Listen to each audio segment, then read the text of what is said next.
Selamat malam semuanya. Terima kasih atas perhatian dan waktunya.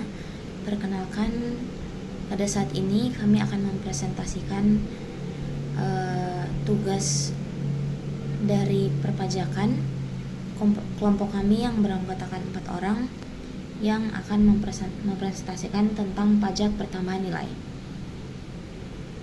Kelompok kami yaitu ada Zakia, Mikaela, Dea, dan Gina. Yang pertama kita masuk. Apa itu pajak pertambahan nilai? Pajak pertambahan nilai merupakan salah satu jenis pajak yang dipungut pada saat penyerahan barang kena pajak dan jasa kena pajak. Sederhananya, ini adalah pihak pajak yang ditambahkan dan dipungut atas suatu transaksi. Dalam praktiknya, pihak penjual yang sudah dikukuhkan menjadi pengusaha kena pajak harus membuat faktur pajak elektronik sebagai bukti pemungutan PPN dan melaporkannya setiap bulan melalui SPT masa PPN. Namun, pihak yang membayar pajak ini adalah pihak pembeli. Undang-Undang Nomor 42 Tahun 2009 tentang pajak pertambahan nilai dan pajak penjualan atas barang mewah mengatur ketentuan umum serta mekanisme pengenaan PPN dan PPNBM di Indonesia. Objek PPN. Yang pertama, barang kena pajak, yaitu barang berwujud yang menurut sifat atau hukumnya dapat berupa barang bergerak atau tidak bergerak dan barang tidak berwujud. Jasa kena pajak, yaitu setiap kegiatan pelayanan berdasarkan suatu perikatan atau perbuatan hukum yang menyebabkan suatu barang atau fasilitas atau hak tersedia untuk dipakai, termasuk jasa yang dilakukan untuk menghasilkan barang dan pesanan atau permintaan dengan bahan dan atas petunjuk dari pemesan. Subjek pajak, pengusaha kena pajak atau PKP. Yang pertama, kriteria pengusaha kena pajak. Omzet tahunan. Pengusaha dengan omzet di atas 4,8 miliar per tahun wajib dikukuhkan sebagai PKP. Pengusaha dengan omzet di bawah batas ini dapat memilih untuk dikukuhkan sebagai PKP secara sukarela. Penyerahan BKP atau JKP. Pengusaha yang melakukan penyerahan BKP dan JKP yang dikenakan PPN. Yang kedua, kewajiban PKP. Yang pertama, memungut PPN. PKP wajib memungut PPN atas penyerahan BKP dan JKP. Kedua, menerbitkan faktur pajak. PKP harus menerbitkan faktur pajak setiap kali melakukan penyerahan PKP dan JKP. Yang ketiga, menyetor PPN. PPN yang telah dipungut harus disetor ke kas negara. Dan yang terakhir, melaporkan PPN. PKP wajib melaporkan perhitungan PPN dalam surat pemberitahuan masa PPN setiap bulan. Selanjutnya akan dilanjutkan oleh Dea Ananda. Objek PPN. 1. Pengusaha kecil. Omset di bawah batas tertentu. Pengusaha dengan omset di bawah 4,8 miliar per tahun tidak wajib dikukuhkan sebagai PKP dan tidak wajib memungut PPN kecuali mereka memilih untuk dikukuhkan secara sukarela.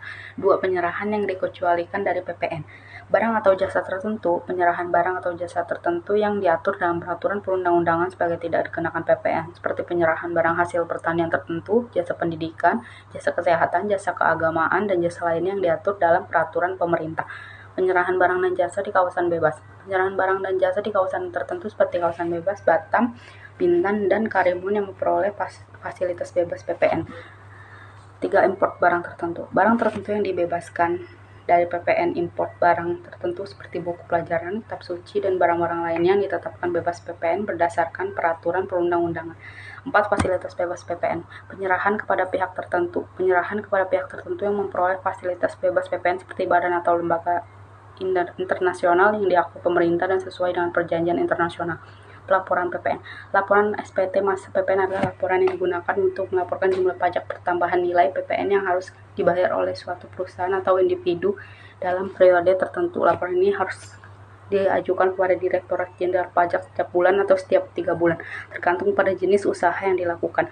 Dalam laporan ini, perusahaan atau individu harus menyajikan informasi seperti jumlah penjualan, jumlah pembelian, jumlah pajak yang harus dibayar, dan lainnya. SPT masa PPN menjadi salah satu bentuk pertanggungjawaban atas PPN yang dipungut dan PPN yang disetor dalam satu masa pajak berdasarkan ketentuan peraturan perpajakan. Tarif PPN 11% berlaku mulai 1 April 2022. Tarif PPN 12% paling lambat diberlakukan 1 Januari.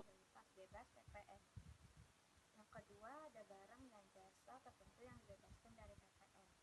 Barang-barang tertentu seperti sembako, jasa kesehatan, dan jasa pendidikan, jasa keuangan, dan beberapa jenis jasa lainnya dikecualikan dari pengenaan PPN. Yang ketiga, ada barang mewah. Selain PPN, ada pajak penjualan atas barang mewah yang dikenakan pada barang-barang mewah dengan tarif bervariasi tergantung jenis barangnya. Barang atau jasa yang dikenakan PPN. Pajak pertambahan nilai dikenakan pada barang atau jasa yang termasuk dalam ketentuan sebagai objek pajak. Secara umum, barang atau jasa yang dikenakan PPN adalah 1. Barang. Segala sesuatu yang dapat dipindahtangankan yang berwujud baik fisik maupun digital, seperti elektronik, pakaian, makanan, dan kendaraan bermotor. Yang kedua, ada jasa. Segala sesuatu yang diberikan atau dilakukan oleh seseorang atau badan usaha kepada orang lain untuk memenuhi kebutuhan atau keinginan tertentu seperti layanan kesehatan, pendidikan, transportasi, dan jasa profesional. Namun ada beberapa pengecualian tertentu atau barang jasa yang tidak dikenakan PPN atau dikenakan dengan tarif 0% seperti bahan pangan, obat-obatan tertentu, dan layanan